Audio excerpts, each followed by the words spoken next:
I'm Adam. And I'm Joe. And together we're the Maladjusted We're supposed to say it together.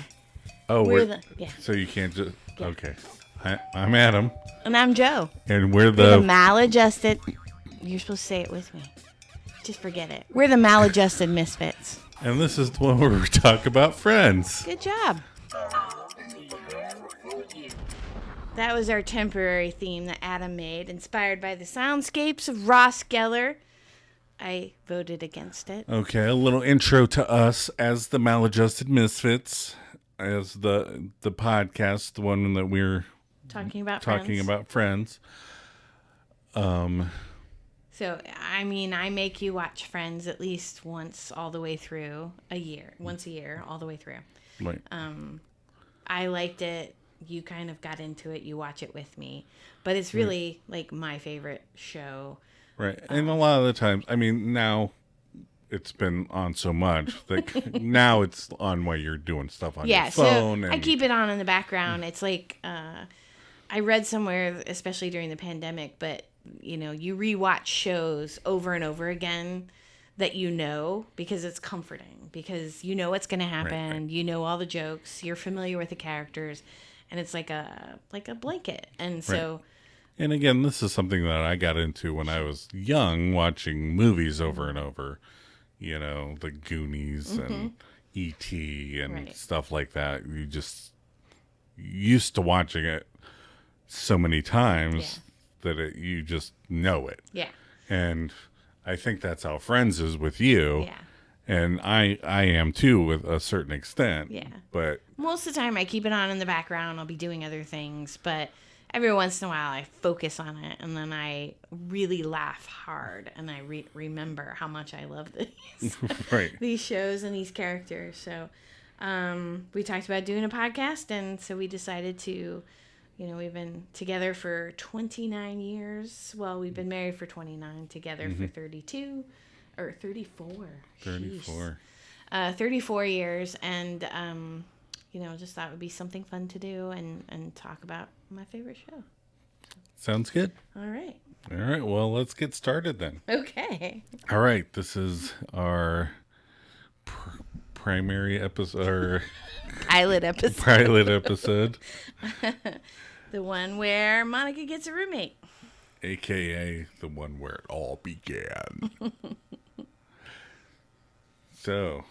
episode was directed by James Burrows, and he directed a total of 15 episodes. Out of how many? 234? Yeah. That's not very many, but he directed 15. That's not, his 15 is not very many. I was like, that's quite a lot of episodes. It was written by David Crane and Marta Kaufman. It was also created by... David Crane and Marta Kaufman. And what else did David Crane work on? So David Crane, along with Marta, both worked on Dream On and Veronica's Closet. And David created the Episodes television show with Matt LeBlanc. Yeah, I like that show. That was fun. That's a fun show. Yeah. And then Marta also worked on Grace and Frankie. And I love Grace. Yeah, I love Grace and Frankie too. I want to be Frankie when I grow up. Okay.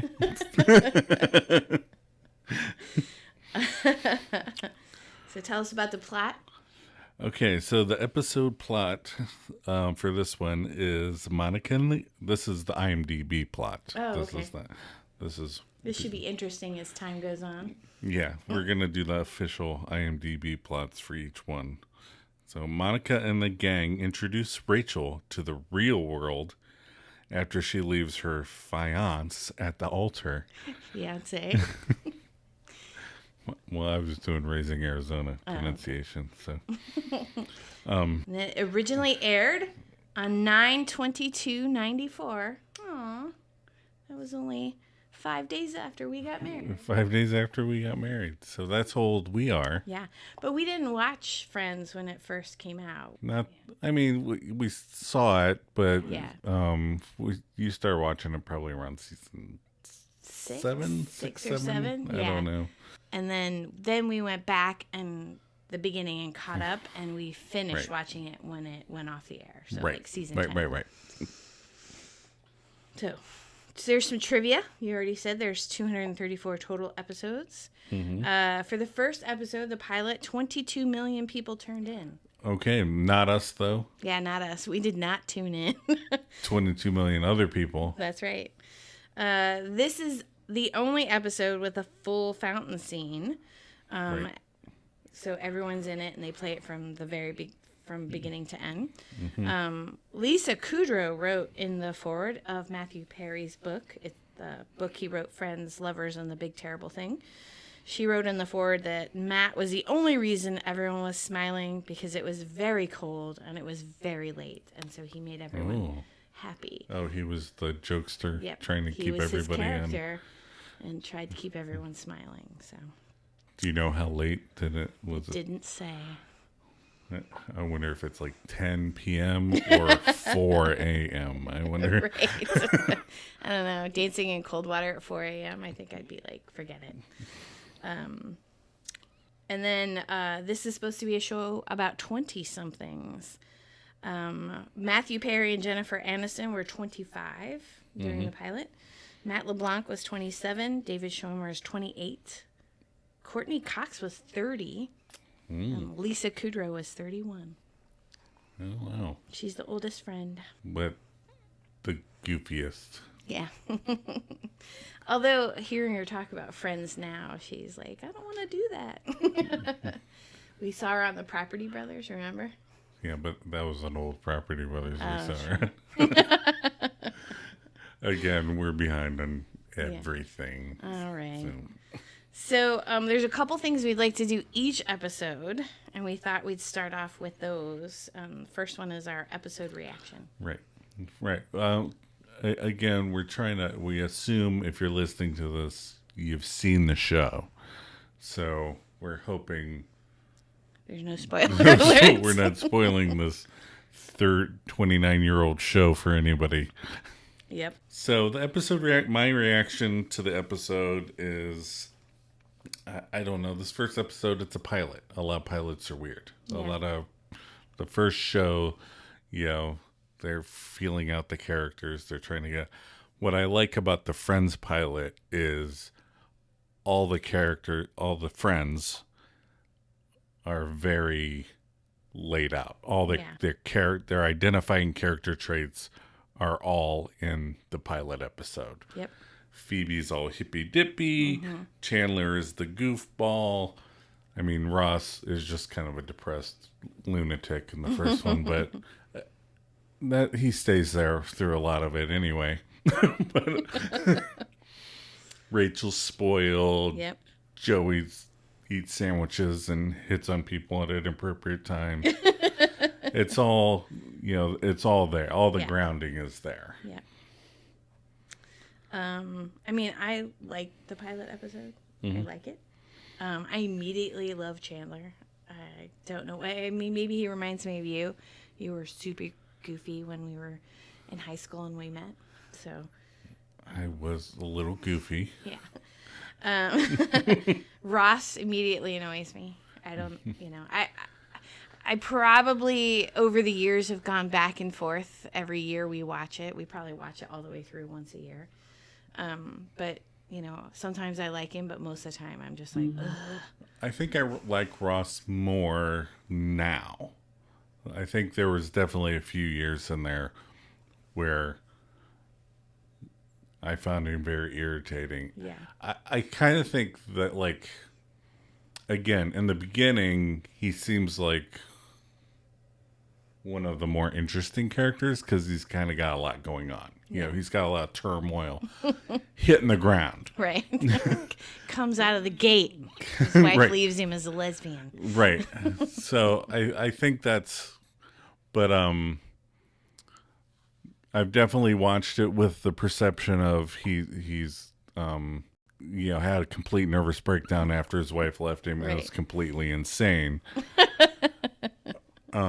But sometimes you're really mad at him when sometimes I'm really mad. like I the mean, whole break, we're on a break thing. You get really pissy at the TV sometimes. No, I get pissy at Rachel too. To be fair, right? That's true. That's true. Everybody has their moments where they piss you off. Excuse me.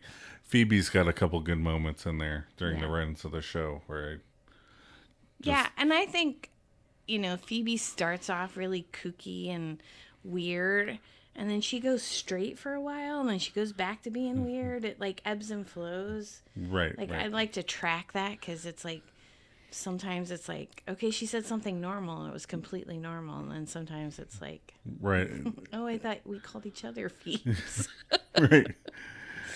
And again, we could talk about Phoebe. I think, I don't know where I have this in my notes, but one of my long-term theories is that Phoebe is definitely fucking with people on purpose. And we can get to that as the show progresses. That's crazy. Each episode. I mean, sometimes she seems like, ha ha ha ha ha ha. But I think there's proof in a few episodes in particular that kind of lead to the fact that she's definitely knows what she's doing and has a definite. That's funny.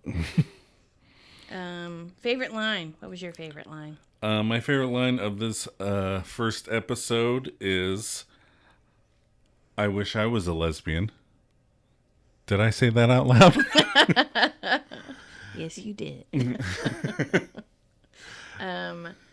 Chandler says that. My favorite line is Lisa, because I feel like I could say this, or I have said this. When Ross asks her if she wants to come over and help build furniture at his new apartment, and she goes, "Oh, I wish I could, but I don't want to." Right. That's one of those quotes that I always think of 5 minutes too late. Like, I wish I could be that honest with people. Like, well, maybe her goofiness is like they just think about it. Like they don't even think about it. I don't want to. All right, your favorite moment? My favorite moment is probably in this episode. I mean, we're going to go through the whole episode, but we're giving you a preview. My favorite moment is Phoebe's backstory.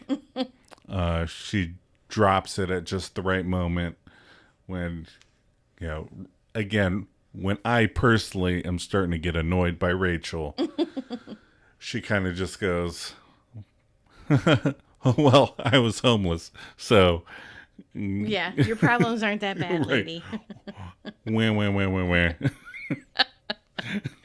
My favorite moment, even though it creeps you out, is when Chandler does that little Pinocchio dance. Once I was a little wooden boy. And dances out of the apartment. I just like that. Yeah, it definitely. This last time when we watched it, I was like, "That's really weird." We were talking about Joey. I know they're making fun of Joey, and it makes so sense. Here's a little tidbit too. Like, even though they dance out of the apartment, you don't actually see Joey and Chandler's apartment until like episode 3. So, oh yeah, really? Yeah. So we only see Monica's apartment and the coffee shop and stuff. We don't see Joey and Chandler's apartment yet. That's funny. Yeah. You're like, we're not going to build it until we have to, okay? Right. So we see if this picks up. Favorite outfit, and then we said it could be legitimate or ironic. Right. So. It can be an ironic favorite outfit. Or legit. Again, mine for the we watch them. We're gonna watch them all before we do the episodes, so it's fresh in our minds. But I had completely forgotten about Joey's black button-up sleeveless shirt that says really big on the back, "Diesel and Company, need it fast, no job too big." I was just staring at it going, why would anybody wear this ever? Well, it was the 90s. I guess so. Which leads to my favorite outfit, which was Rachel's wedding dress. It was The wedding dress. I know that you don't like the veil, and we'll talk about it later, but I think the wedding dress still holds today. She looked really pretty in it. She looks beautiful in the wedding dress. Yeah, it was flattering. It was a pretty dress. And the headband and the veil got to go. We'll talk about it. Yeah. But she looks, I mean, Jennifer Aniston looks pretty good. Pretty in just about everything. Yeah. But there's very few outfits. She'll probably be one of my favorite outfits most of the time. dramatic line reading from episode 1. I remember when I first came to the city, I was 14. My mom had just killed herself, and my stepdad was back in prison. And I got here and I didn't know anybody. And I ended up living with this albino guy who was like cleaning windshields outside Port Authority. And then he killed himself. And then I found aromatherapy. So believe me, I know exactly how you feel.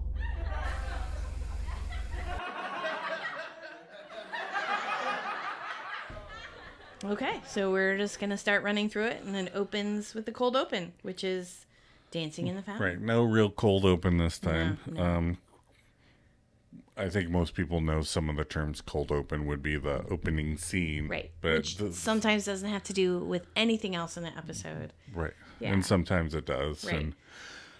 But this is a pilot episode, so It's just the dancing in the fountain. It's just the dancing in the fountain. And one thing that we're going to have at the end of every episode is our sweater vest tracker. Chandler's sweater vest. Doing a tally of Chandler's sweater vests. So, boom, right away, fountain, first sweater vest. Yep.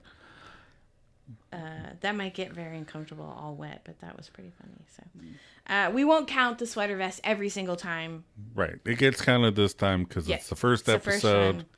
But anytime he wears a sweater vest throughout the episode, we will track that. So, right. So we start Central Perk. Monica, Phoebe, Chandler, and Joey are sitting on the orange couch.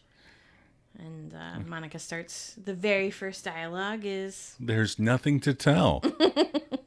Again, I think that was probably a deliberate, we're going to have these characters talking a lot. Right. So they wanted to have somebody do something kind of addressing that right off the bat.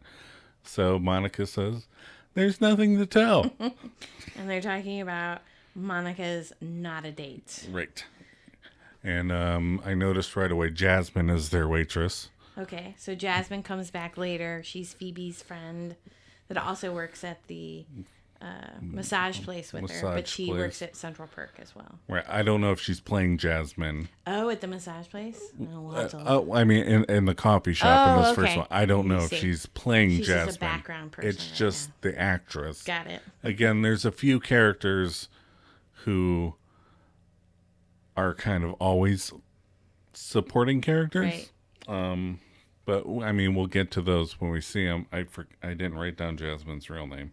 We'll have to look that up. Yeah, we'll have to look that up for when she makes her. First thing I noticed in this opening scene is how floppy Joey's hair is. Right, he's got Ben's haircut from later seasons. He's got a bowl cut. It's good. He's got a diesel vest on and a bowl haircut. Right. And then Chandler talks about his disturbing dream. Right, with the phone being there again. The poor Chandler, again, right off the bat. Yep. Chandler being Chandler, uncomfortable dreams involving his mom. I also noticed the orange couches they're sitting on, which supposedly is the same couch through all 10 seasons. It starts off pretty rough looking.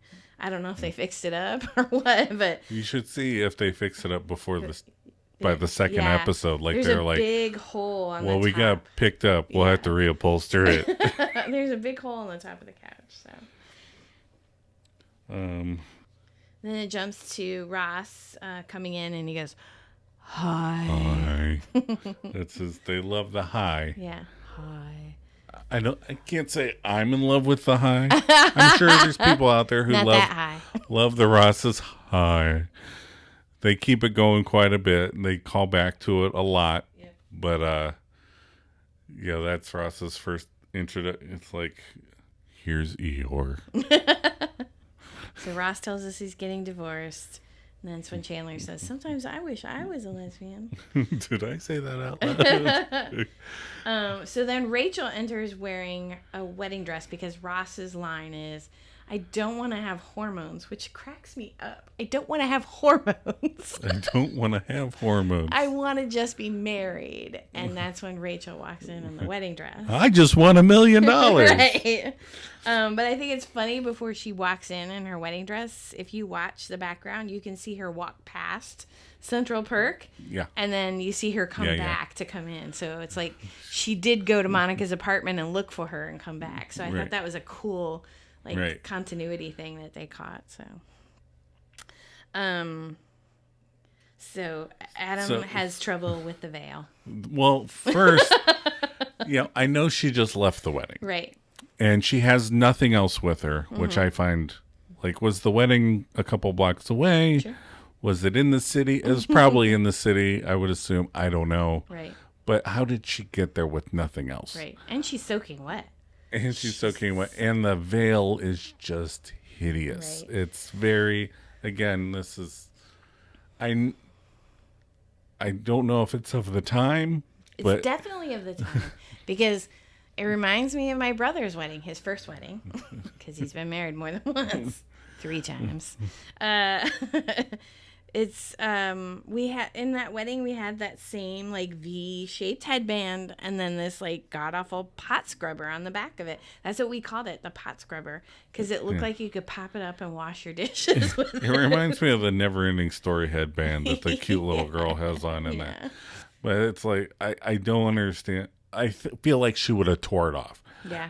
Ripped it off her head. Right. When it started raining on her, I feel like she would have ripped it off. I guess it's funnier that she has it on. Yeah. But I guess it's a full bride outfit. Almost 30 years later, it's so it's if I were in that situation, I would have ripped that off.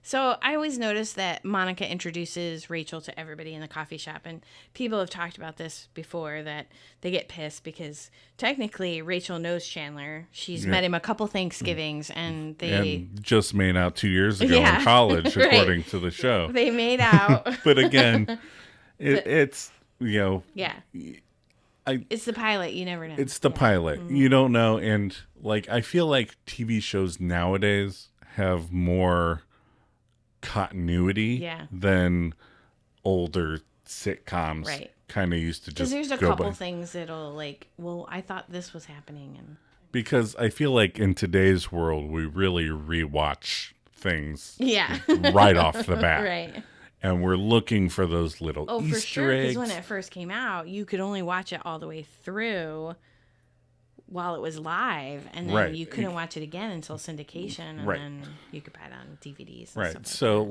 I think a lot of those things that we think of as being standard in today's TV shows,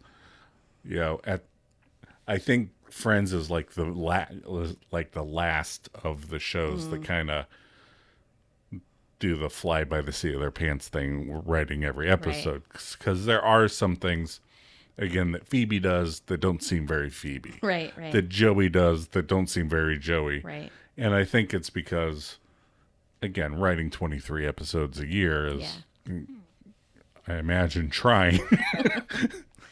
So in that scene, she talks about staring at the Limoges gravy boat.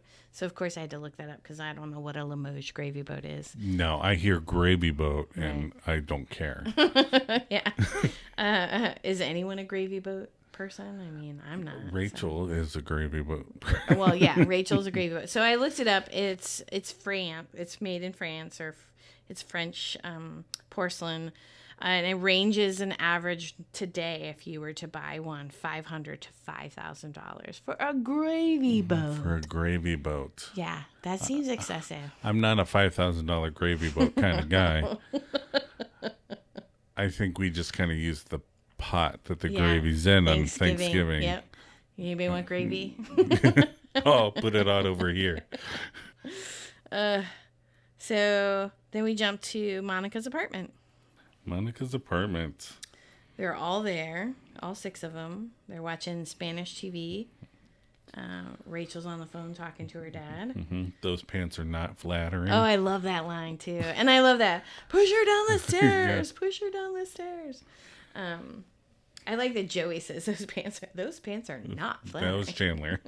Was it? I think it is Chandler. Oh, man. That says it. I feel like a bad podcaster now that I quoted the wrong line. Yeah. Well, you didn't make a note of it. I just said it. Okay. So, but yeah, I think it's Chandler because I think that's the first time that I was like, oh, Chandler says what I'm thinking. Those pants are not flattering. The veil is hideous and the pants are not flattering. So Rachel's having a conversation. She says, I don't want to be a shoe. Maybe I'll stay with Monica. And then Monica goes, I think we've established she's staying with Monica. And I like to imagine, again, watching all the episodes, Rachel's dad on the other end of the phone, right, listening to this nonsense coming out of Rachel's mouth. Right. And just knowing after him. After she walked out on this probably very expensive wedding. Right. I can only imagine what he would be saying. Because as we get to know his character later, he's just crazy. Right. Then we time jump to Rachel breathing into a bag. And then Phoebe sings her, these are a few of my favorite things. I like when she goes, I helped. Right. And again, that's the first, Phoebe's weird and annoys the characters in the show. Right. And Joey has a sandwich. He's making a sandwich, and then he hits on Rachel. Right. Again, the Joey twofer right there. A twofer. Sandwich and hitting on a girl. Hitting on a woman who just ran out at her wedding. And then Paul the wine guy buzzes. And this might be my runner-up. Okay, I take it back. The push her down the stairs is not. But when he goes, please don't do that again. It's a terrible sound. I love Chandler. I think that's great. I personally think Paul looks too old for Monica. She's supposed to be 25 in this, and he looks 40. I don't know if he looks 40. He's... I still think he looks too old. And that's when Phoebe says her line, I wish I could, but I don't want to. To help Ross build the entertainment unit. So then we go to Ross's apartment. It's Ross, Joey, and Chandler. Now, again, I just want to say one of the writers, I don't know who, has an issue with entertainment units. Why? They're having trouble building this entertainment unit. Later, Joey's going to build an entertainment unit that has all sorts of problems.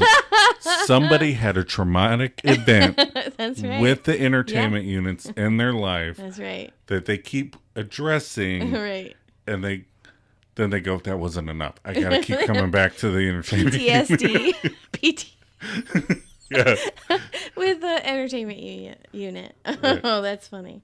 I forgot about that. And then they make fun of Ross because he got... Carol got the furniture, the stereo, the good TV, and I got you guys. Yeah, you got screwed. So then they switch to Monica and Paul, the wine guy, at the restaurant. Right, and this is their date. Yep. So the only thing I can think about is how bad the set was. The set is so set-like. It looks like a high school set. The waiter goes through a curtain, like a sheet. It looks like a sheet hanging from a curtain rod. I'm just like, that just can't be sanitary. I just don't think that's right. I'm thinking about, he's talking about, we'll get to in depth on Paul the wine guy later. Right. Who I think is one of the biggest creepers ever. But he's talking about his ex. Once she started going to the dentist 4 or 5 times a week, and Barry's a dentist. I don't know if it's a different writer having a different trauma. Somebody hates the dentist. Hate dentists. And then he talks about the watch or stomping on the watch, right. And that's a setup for later, which is kind of weird. Yeah, it's a weird setup. Yeah. The payoff is weird, I think. I do too. We'll get to more of that Paul the wine guy stuff later. And then we go back to Monica's apartment. So these flip back and forth a lot. These scenes are pretty quick and flip back and forth. Right. Rachel's there by herself. She's leaving Barry a phone message. Very 90s humor. Yeah. Very, I don't know how many things in the 90s where I'm leaving you a message. This is very important. Sorry, your machine cut me off. I'm leaving another message. This is something that was very standard in the 90s. Right. Swingers, I know, is definitely. another one. Yeah. Is Swingers, the movie, with Jon Favreau, shows up in Friends later. Yep. But I know there's a lot of answering machine references and 90s stuff. So when she's talking to Barry, or she's leaving that message, she's not talking to him. She mentions, you think it's because I said something to you about having sex with your socks on. And I just shudder. I hate socked feet touching me. Yes, you just hate it on the couch. Yeah, let alone. If you tuck your feet up and they start creeping over in my space and touch me, no. I don't mind if you take your socks off and touch me with your feet. I just don't like socked feet touching me. So I can't even imagine. I'd be like, no sex with socks on. No. You don't even wear a lot of socks. I hate socks. I don't know why. Yeah. I have hot feet, I guess. And then, she's wearing an outfit. She's wearing jeans and a shirt and then like a button down. And like, I assume she borrowed it from Monica. It's the same night. Her hair's still kind of, reddish, wrinkly. Crinkly, not wrinkly. But I'm like, are they the same size, same shape? That just seems weird, but I don't know. I mean, I never. She might have had clothes that didn't quite fit right. Sure. Who knows? I don't know. All right, we go back to Ross's apartment. Ross, Chandler, and Joey again, and he says, "What if there's only one woman for me? One flavor of ice cream." What is this one woman? So then Joey talks about one of your favorite lines where he says, "Bing, cherry vanilla." Right. I love his delivery of that. Right. But it also makes me think, what is Bing cherry vanilla? Right. What the fuck is that Chandler's brand of ice cream? That would be funny if Chandler's mom not only had the romance and his dad was a Vegas, but they also owned an ice cream company. That would be a weird triad to have. So Joey tells him that you can have one flavor of ice cream. You put whatever you want on it. There's like all these things that you can, flavors and different stuff. And I'm sorry, there's different flavors and you can put sprinkles on it and you can put cherries and stuff like that. And then one time somebody made a metaphor to me about Ritz crackers. Because they were like... About people being the same... Because they were like, you're just going to be with Adam for the rest of your life. You're just going to eat one cracker for the rest of your life every day. And so I was like, yeah, I didn't think anything of it. And when I came home and I told Adam the story, told him what you said. I said, well, yeah, but you can put all kinds of things on a cracker. You can put cheese or peanut butter. You change it up. You make it different, Same cracker, different spice. And then you like that. I don't know if I'm hungry or horny. Stay out of my freezer. Right. It's every now and then they have a weird Chandler line in there where they're like forcing it. Yeah. And I think during the pilot, they're like, we have to have you make as many jokes as possible because you're going to be the joke guy. So I feel like that one feels forced to me. Really? I think it's to me, it feels forced. I mean... Yep. Whatever, but... All right, back to the restaurant, back to the cheap cardboard high school place that Monica and Paul... And, he starts telling a story about how he can't get it up anymore. And really what he can't do is tell the truth. Right, yeah. This story, okay... Knowing the end, knowing that this is a line, okay, this is the setup for him still amazing to want Monica to just sleep with him. Right. He doesn't care about anything else. He doesn't care about the fifth date like he's claiming to. He just wants to have sex with her. So it's it's such a creepy story. It's like Frank T.J. Mackey creepy. Right. It's I mean, to pretend to be impotent for 2 years. Right. So somebody, I don't know, go see a therapist. If it's true, right. I mean, do people really fall for that? I mean, I'm not impressed. If he started telling me that story, my first thought would be like, I'm not like modelly coddling this guy because he can't get it up. I'm gonna go find somebody. Right. But again, I'm from a perspective of, again, we've been dating since we were 16. Right. So I've never had to develop a line. Yeah. And I never had to fall for a line. You've never had to fall for it. But it's such a creepy line. Yeah. It's one of those that it's like taking those little, it's like going to a seminar or buying those books, how to seduce women, or, doing those type of things, which to me are just so creepy. Right. Plus, it's like, seems like a long con. It's like I have to tell this long, drawn out story. Right. That he starts at the beginning of dinner. Yeah. And so, like, why not get to know that person and just, like, see, I don't know. Because he wants to have sex tonight, I guess. I don't know. Right. And that's the thing is, like, I don't know. I never wanted sex that badly to be like, I feel like I you didn't tell me that you were impotent for 2 years. I need to think of an elaborate lie right. to get this person in the bed with me. I've never had that. Then we go back to Monica's apartment because we keep flipping back and forth. Rachel's watching Joni and Chachi get married. And then her big thing is, but Joni loved Chachi. That's the difference. Mm-hmm. I remember Joni and Chachi. Did you ever watch Happy Days? I watched a little bit of Happy Days. I don't think I ever watched it when Joni and Chachi were a big part of it. Again, I think it's weird that it happened to be on TV the day that she left her. Right? Yeah. The episode of them getting married is on TV. Right. But they do a lot of old TV show callbacks during the first few episodes. Yeah. So when I was little, I actually was confused by Happy Days because the lighting and everything made it look like an older show. So I actually thought it was from the 50s when I was younger. That's so funny. And I think that's why they paid attention to it. God. So I was fooled by the creativeness of Happy Days, pulled it over on me. Back to Ross's apartment with Ross, Chandler, and Joey. And he's telling him to grab a spoon to try the different flavors. And then Ross says that really weird line. Right.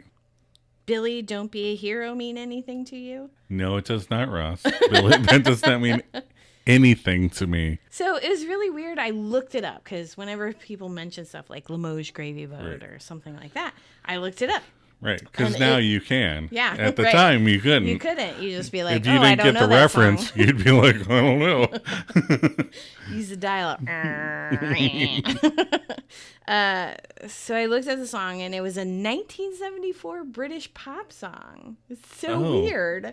Oh, it's from 1974. Yeah, so like Ross was what, like 6 when he listened to that song? That's the last time he met Carol when he was 6? Right, that's... Like, what's a song that we listened to when we were in high school? You would be like... I don't know. We'd have to think of that. Yeah. I'll have that for you next episode. No, she won't. Oh. And then back to Monica's apartment. Rachel's sad. While a sad song plays, she's longingly looking out. Right. The song could be Billy Don't Be a Hero for all I know. I don't recognize the song. Again, they're setting up something that'll be a constant. Rachel stares out the windows quite a bit. Yeah. Is it raining too?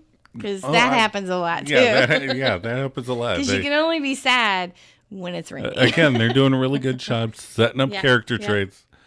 One of Rachel's is, she's spoiled and she stares sad out the window a lot of the time. Do you not ever look longingly out a window? No, I don't really look sad out windows. Duly noted. All right. Back to Monica's apartment. Rachel, Chandler, and Joey. So it's the next morning.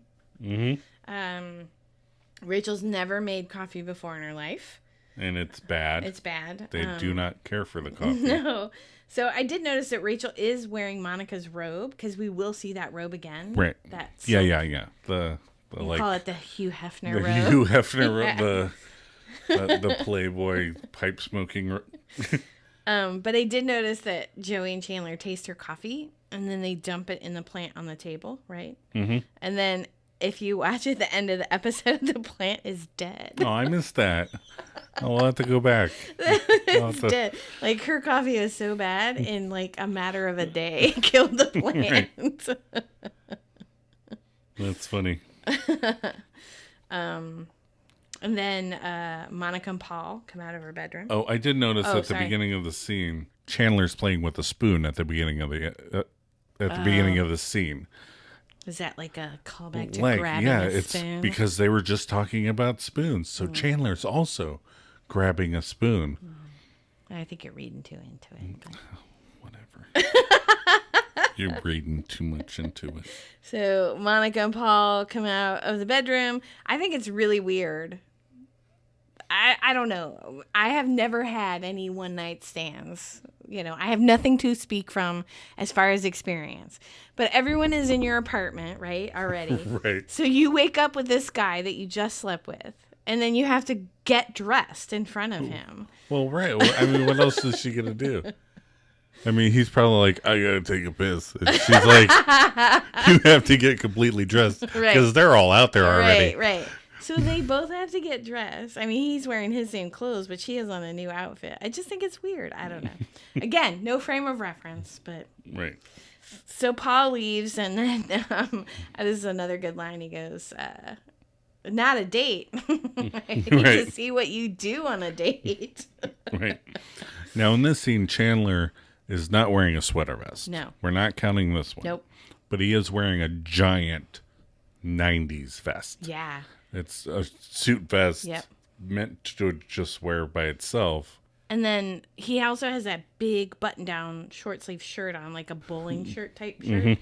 And it is 3 sizes too large. Well, that's how all the 90s clothes were. Huge. All the 90s clothes were super huge. I was like, maybe season 9 Chandler could wear that, but season 1 Chandler. Like, when I put on T-shirts nowadays, I'm like, these T-shirts are super tight because I'm used to the 90s. Like baggy clothes. So that's when Joey and Chandler leave, and Chandler does the little dance. Once I was a wooden boy. Right. And then Monica can't stop smiling. Yet. Yeah. Yeah, it's short-lived smile. Yeah, she's super happy right now. Right. And Paul, the wine guy, is like Tony DeMarco with feelings. So she has feelings for the guy who made up a line to sleep with her on the first date. Right. Yep. Wow. And Tony DeMarco, like, I was thinking we should try and make a list of all of the references that they make to Rachel's old boyfriend. Right. Because there seem to be a lot of those. Right. And then we are in the Iridium restaurant, Monica's job. Right. Monica and Franny, who's her coworker. Oh, I know Paul. I take credit for Paul. Take credit for Paul. Ew. You had fun last night because of what I did. I greased him up for you. Right. Well, first she's like, you had sex. Yeah. Now, do women know when other women had sex? I don't know. I mean, not unless you say something. I mean, I think Rachel knows because they walked out of the bedroom together. Well, yeah, the people in the room know. But yeah, Franny is automatically like... But I also don't know how Monica is on a normal day. So right. Maybe she's Ross on a normal day. Right. We know how she is later as the chef. So she might be like singing and whistling like, you know, so David she's Addison. Nice and friendly. I think you had sex. So is it like cool to brag about having slept with the same guy? Like she acts proud about like, oh, I know Paul. Right. Like that's I don't know. Again, no frame of reference. I don't know. Right. Again, I like that the show is one of the things I like about the show is it's trying to be edgy without being too edgy. Yeah. And it's trying to be you know, right off the bat, they're trying to let you know like it's a sex positive show. Right. Even though this instance is super creepy. Right. These people are sexually active. They don't have any hang-ups about being sexually active. They don't feel like God is judging them or anything like that. they're just trying to, get into relationships, and, they're 25. They want to have sex. We were married, having sex. We were married and having sex. Then we go back to Central Perk. Monica, Phoebe, Chandler, Ross, and Joey. Mm-hmm. Joey yells, "Of course it was a line." Right. I like how she pushes him off the couch. And again, Joey is, Joey's Joey. Yeah. But I feel like normalizing Paul's bad behavior is kind of a mistake. Yeah. I mean, the other characters don't do it, which is good, but it's like the equivalent of, saying, I might die tomorrow, so you have to have sex with me. Well, how I think of it is this is Paul's super creepy version of the backpack story from later seasons. Backpacking story, yeah. But again, instead of being like, I did this tremendously good thing, he's like, maybe an ex broke up with me and then I was impotent for 2 years. I was emasculated and I need your help. Right. Like again, it still seems really odd. It's like a long con for a one-night stand. It just seems like, so he's obviously been talking her up at the restaurant. Right. And it's not like he's a bad looking guy. I mean, you think he's too old, but he's a good looking guy that's I don't know why he feel like he has to resort to this. It's so creepy and weird. And then Rachel enters and says she's trained for nothing, but she stopped and got Joan and David boots at 50% off. And, of course, Joan and David, I looked it up. So. Of course you did. I feel like you're going to be hearing that a lot. Yeah, I looked it up. It's a real company, Joan and David Boots. They were in Bloomingdale, so they sold out of Bloomingdale's, which makes sense because Rachel, loved Bloomingdale's. They did go bankrupt in the year 2000. Oh, really? Yeah, because their boots cost $175 to $1,300 a pair. Yikes. I recently bought Doc Martens that were $150, but come on. It's like, yeah, $1,300 is I guess if you're buying a $5,000 gravy boat. Yeah. $1,300 for boots seems right on par. And again, the repeat, kind of, you're Googling stuff. I'm kind of thinking in terms of things that they repeat throughout the series. Jill goes through this exact same thing later. She goes shopping. Rachel's when she's sister supposed to be Jill, looking for a job. Right? Yep. And she has credit cards that she memorized. They're still her dad pays. Right. Yep. So then they go back to Monica's apartment. All six of them are there, and they talk her into cutting up her credit cards. And they're like, cut. And I like the first one where she's like, "That's enough. That's, good." And he goes, "That was a library card." Like, he didn't even cut a credit card. I find it dubious that Rachel Green even has a library card. Come on. I mean, she went to college, so I find that weird. But I mean, she went to college, but she's trained for nothing. Like, what was her degree in? Well, what were her grades like? Yeah, it's true. Psychology? I'm not dissing people that have psychology. You are. You totally did. I'm I'm not cutting this out either. Oh, man, you make me sound like a jerk. Fine. I'll get you back. And then Phoebe's backstory, which is your favorite moment. You like that. Right. You're sensitive toward Rachel. She had a bad experience. She didn't want to marry a guy that she didn't love. Yep. You're on board for that. But Daddy, don't... Yeah, cut me off. Don't cut me off and pay for my credit cards. It's like not really had that experience in our lives. Right. So I'm glad that Phoebe was there to go. Okay. Dose of reality. It's not that bad. Right. Stop being a baby and cut off the credit cards already. And then the end of that scene is, "Welcome to the real world. It sucks. You're going to love it." Right. And then it's still in Monica's apartment, so I'm assuming it's the same day. They're watching TV. It's late. We know this because the national anthem's playing at the end. Right. And that meant that the TV station was going off the air for the night. So guess what? I looked it up. Oh. So I looked it up, and it said it varied by station to station. Some went off at midnight, Right. some went off at 2 a.m. Poltergeist, it went Right. off at 2 a.m. I'd assume it was day to day too, like Sure, on yeah. Saturdays. It might stay on longer. But then it said it actually started phasing out in the late 90s because cable became more popular, and so TV shows were on a little bit longer. Right. And so Friends doing that was the tail end of that era. Yeah, I think so. Yep. Yeah. But yeah, I mean, how do they let you know in sitcoms that it's late now if they can't have it? It's go, oh shit, it's 2 o'clock in the morning. I'm going to bed. Yeah, that works just as well, I guess. And then Rachel finds Paul's watch. Right. So now I'm thinking this guy isn't just making up a story. This is a whole sick thing. You mean like this guy has a box of watches? I think he's got a box of watches that he leaves behind. Oh my God. And he's at home going, oh yeah, she's going to break that watch. Oh That's my part of it for him. Well, then he doesn't have to like carry on the relationship with Right. her. Right. Right. Like, Also, like my big thing was like, okay, it's on the floor by the chair. How the Right. hell did it end up on the floor by the chair? right. Again, that's why I think that it's part of his psychosis because it's in such a weird place. I feel like he took it off and laid it on the ground like, oh, this is where they'll find it. And So he wasn't in the good throes place. of passion and was like, oh, I gotta take my watch off. Right, no. We're gonna have sexy time. Take your watch off. I know that happens to me a lot. My watch. I have to take it off. Socks and watch. Take those shit off. Okay. No sex. No, I think he laid it on the ground where my it would be God. found so she could break it. That's crazy.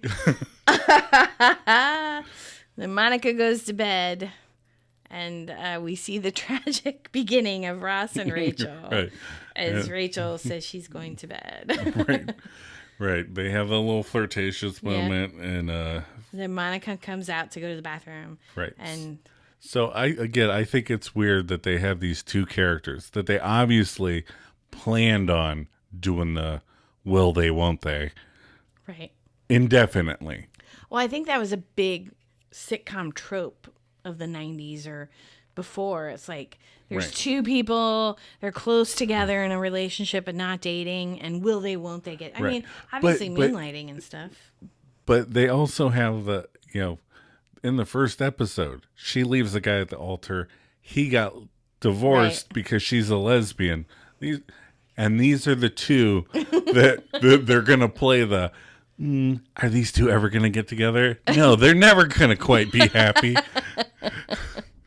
At the end of the series, at the last minute, we'll kind of hook them up together. But it won't last.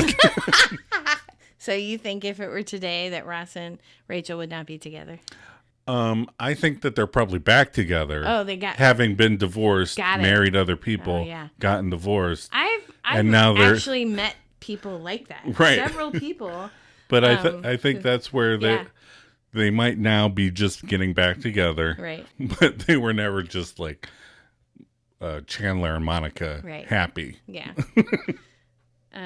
So Ross says he's grabbing a spoon, Right. which means nothing to Monica because she wasn't there for that Right. conversation. She's like, okay, Ross. Whatever you say, dude. Get out of my apartment. But again, they like this is where they're planning, the writers, are Yeah. planning we're going to make a lot of fun little sayings Right.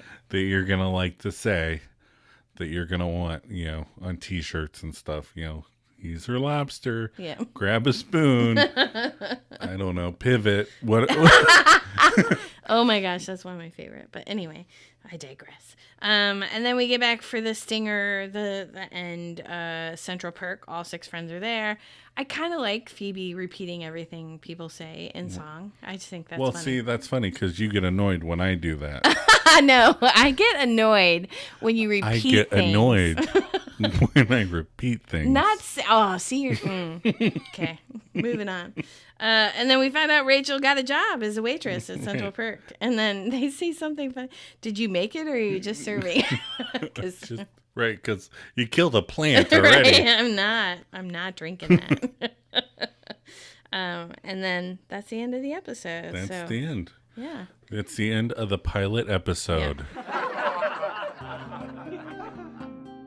You know, you probably didn't know this, but back in high school, I had a major crush on you. I knew. You did. Oh, I always figured you just thought I was Monica's geeky older brother. I did. Oh.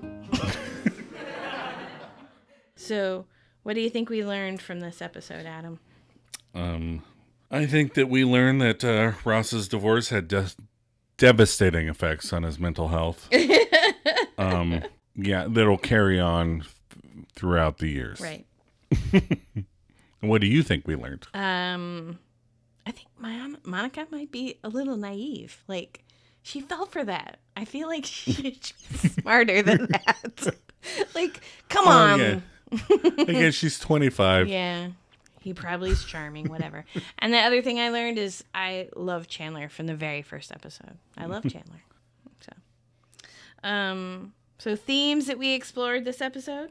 Themes that they explored. Sorry. Not that we explored. Okay, we did not explore divorce. Yeah, I mean, for the pilot episode, they really dug into divorce.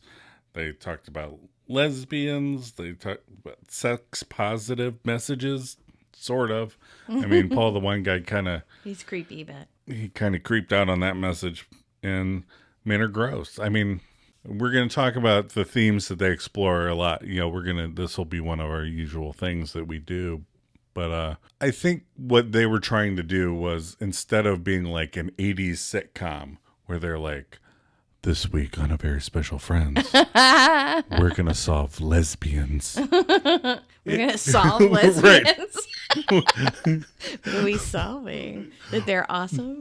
They are awesome. I'm pro-lesbian. I don't understand why all women aren't lesbians. But I feel like they're kind of going, you know, bad stuff happens in life. You know, divorce happens. Yep. You know, you're involved with people that you think you want to get married to, but then you really don't. Right. And stuff's going to happen, and it's not going to be figured out by the end of the episode. Right. And I like that they kind of have that tactic from the beginning. Because, again, a lot of the 80s things, I feel like it's funny because, you know, again, 70s sitcoms, you know, like Three's Company was like, we're ignoring all of reality. Right. And this is basically just a cartoon with funny situations for you to laugh at.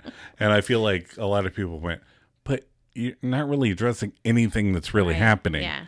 And I think the 80s were like, well, we're going to talk about these topics. Right. And we're going to make you laugh at the same time. And everybody was like, okay, 80s, you need to relax a little bit. It's not an after-school special. You're not really solving anything. Tom Hanks is still an alcoholic. Oh, no. He's talking about Family Ties. I'm talking about Family Ties. Yeah, Tom Hanks, look it up. So, final episode thoughts, Adam. My thoughts are like I said at the beginning. You know, I think that as far as the pilot, it's a little clunky. It's a little, you know, they flip back and forth between a lot of scenes. I think because they're trying to cover a lot of ground to lay the groundwork for stuff that's going to happen later. But I think they do a lot of, you know, even though some of the characters don't get a lot of screen time in, they're giving you what the character is and what their traits are. And my Phoebe theory about her, you know, it's an out there theory. I admit it's an out there. It's kind of like on par with Toby being the Scranton Strangler in The Office. You know, it's like, it's a fun theory. It doesn't quite make sense, but it's fun to go, I bet he is the Scranton Strangler. But Phoebe just kind of fucking with always, everybody. like growing up hard. Yeah. And I don't think she's as lovey-dovey as she pretends to be. I think I mean, obviously they make, references about her having a hard edge. Yeah. Yeah. But I think it's a little bit harder than they even think. Yeah.